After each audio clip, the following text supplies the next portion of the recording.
What is up, and I welcome each and every one of you back to a brand new Humankind review video. That is right. After playing for a couple of weeks now, we've had some hours under our belts. We've had some time to sort of digest the information, just ingest, digest, excrete, ingest again the information of Humankind. I think I can finally give a good review on the entire game in general, but I want to split it up into two videos. I want the first one to be the good about Humankind, right? What I like about it, what I love about it, the different things that I find interesting about it that I think they do a great job on.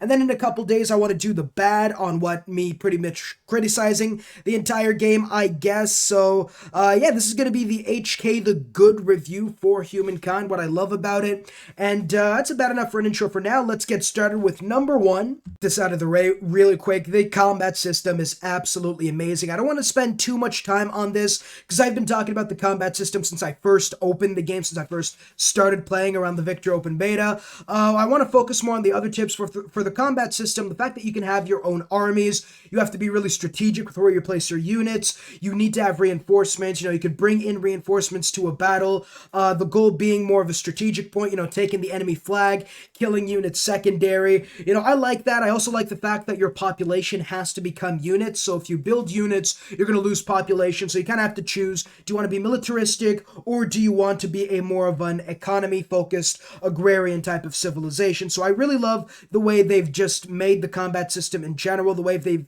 limited the combat system so that you actually have to be more strategic, whereas in a game like Civ, you just need like a lot of units and then you'd win that way. I really do also enjoy the fact that, you also have like terrain is much more important in Humankind. The one thing I don't like is the fact that light cavalry units literally ignore all sorts of zone of control, and the fact that a lot of the time the battlefields are so open, you are going to get like just absolutely destroyed. Your archers are. I feel like the one thing they could do is maybe make cavalry a little weaker if they're going to be able to do that. But I mean, it just builds into the strategy as well. This is really just a gripe on me personally. I do like the fact that, you have to be smart. Like, okay, it's an open battlefield, so horsemen should have the advantage. That makes a lot of sense, right? So a lot of the time when you're up against the Huns or you're up against somebody like that, or maybe even the Assyrians or something, you are going to want to fight in sort of a hilly, mountainous terrain with natural choke points. And again, it just brings the strategy to a whole different level compared to a game like Civ. I think this is the one mechanic where you could say Humankind is infinitely better than Civ, the combat mechanics. And yeah, like I said, I don't want to talk too much about it. I've been talking a lot about the combat mechanic. Let's go ahead and talk about the other four amazing mechanics that I really do appreciate about the game. The next mechanic I want to talk about is the flexibility with cultures. What I really like about this is the fact that there is an infinite amount of possibilities you could have, and there's a different amount of strategies too, right? Because ancient era, you could go for somebody like the Harappans, get a butt ton of population. Medieval era or classical era, you could go for somebody, I don't know, maybe somebody like the Greeks or the Romans, focus on science, focus on early conquest. And then medieval era, go for the Khmer because like that's the best culture in the game by far. And then absolutely skyrocket your production. Or ancient era, you could go Babylon, and then you could go the Greeks in the classical era to get a nice science foundation. And then medieval era, you could go for the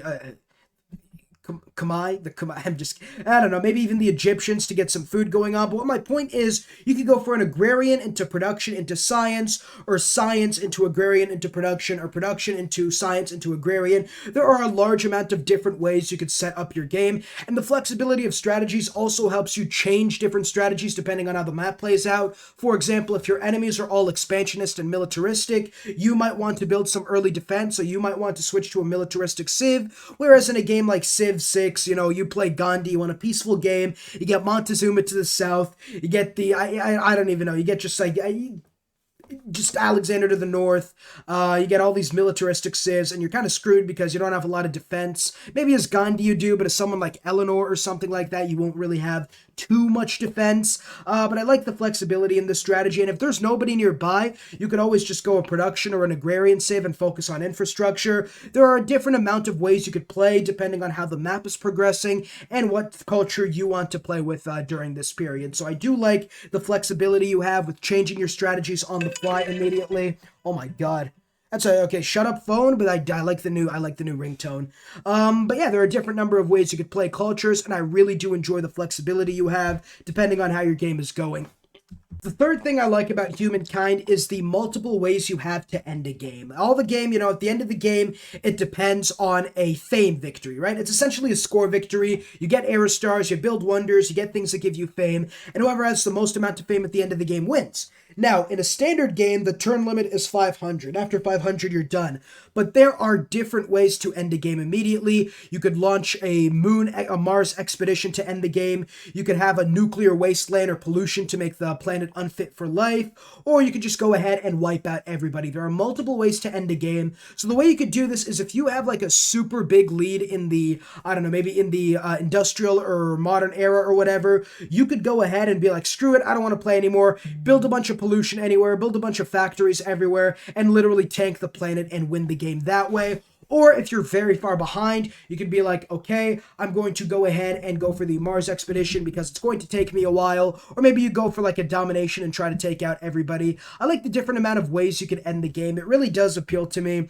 It's kind of like having different victory types in Civ, although again, fame victory is the only way you're going to win. So you do have to be careful about this stuff, right? Like I could launch the Mars colony, but I'm like number 3 in score right now. Do I really want to do that right now? No. So it does give a different level of strategic thinking, in my opinion, and honestly, it's just super fun launching nukes and stuff like that. And also, pollution's a very fun mechanic as well. So there are a lot of different things that you could end the game with on Humankind. And if, for example, you find someone racking up massive amounts of pollution or about to go to Mars, you could declare war on them. Depending on how easy that would go, you could potentially stop them from ending the game that way. Again, another thing you have to worry about in a 4x strategy game that makes the game really good. You have to be smart. You can't just keep going like me and just next turn. Definitely love the improvements. I feel like the late game's still a little barren, but we'll talk about that in my the Humankind the Bad video. I don't know what I'm going to call this video series yet.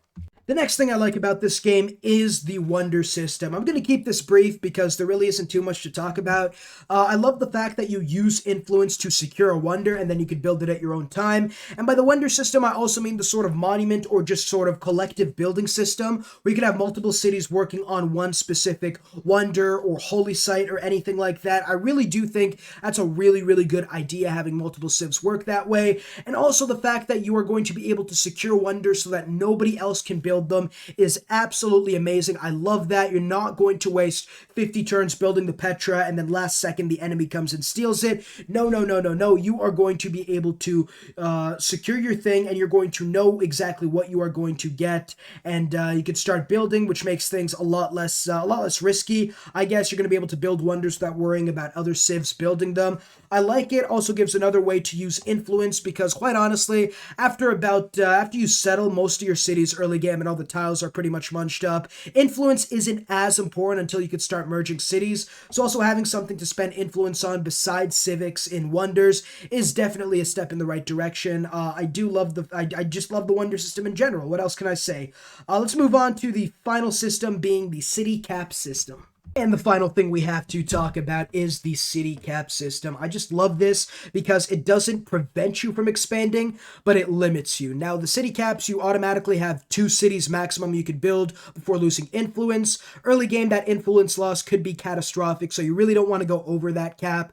There are obviously different cultures like the Achaemenid Persians that can give you another 2 extra city cap, and technologies are pretty much your main way of being able to build more cities. But what I like about this is the fact that you're still going to be able to build outposts, you're still going to be able to expand your outposts, and in late game you can make cities and just merge them all together. But what I love about this is that it prevents you from snowballing too much out of control. Let me explain.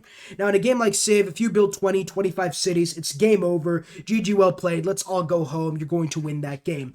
You can't do that in Humankind, or else your influence is going to be literally 0. Like, I think if you're 1 city over the cap, you lose 10, 2, you lose like 20, 3, it's like a scaling type of thing. So again, you can maybe go 1 or 2 over the cap, but anything more than that and you're crippling your influence production. You're not going to be able to get wonders, you're not going to be able to build civics, you're not going to be able to use influence on getting more outposts and attaching them. That pretty much prevents you from doing anything related to influence in the late game.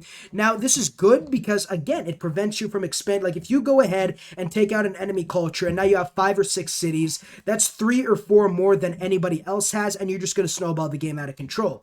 But now, if you do decide to do that, you're going to have no influence, giving the enemy civs a chance to catch up. And considering the way Fame works, one of the era stars is aesthete era stars, which depends on your influence generation. If you're not making any influence, that's one entire branch of era stars you're giving out, and that is a lot of fame you are leaving on the table, which could be a problem. Now, again, it isn't like bulletproof solution, I guess, to prevent you from snowballing the game out of control. There are a number of different things you could do. Obviously, you could just pillage the district and then pillage the city and then just build an outpost. You could just go ahead and make the civ your vassal or whatever. There are a lot of different things you could do, but I think I think this is a step in the right direction for sure. I'd love to see them expand on it a little bit. You know, maybe have it so that more cities you also lose stability, which would make sense. You get corruption and you start losing some gold. So now you're losing the gold and aesthete era stars, and you're probably even losing the building districts era stars.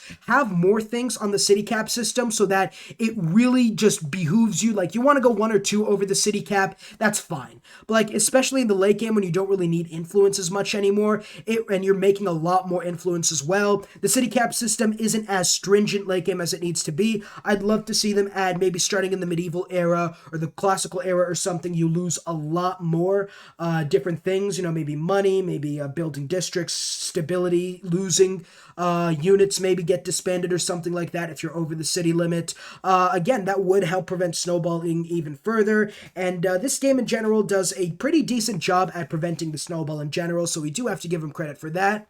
But yeah, that is going to be it. This has been the review of the good systems in Humankind. I'll come back in a couple of days probably and do the bad, depending on how good this video does. I might even release the bad tomorrow. But yeah, if you have enjoyed, as always, like, subscribe, comment down below what you're enjoying about the Humankind game and what you're not enjoying about the Humankind game, and I will see you all in the next video. Peace.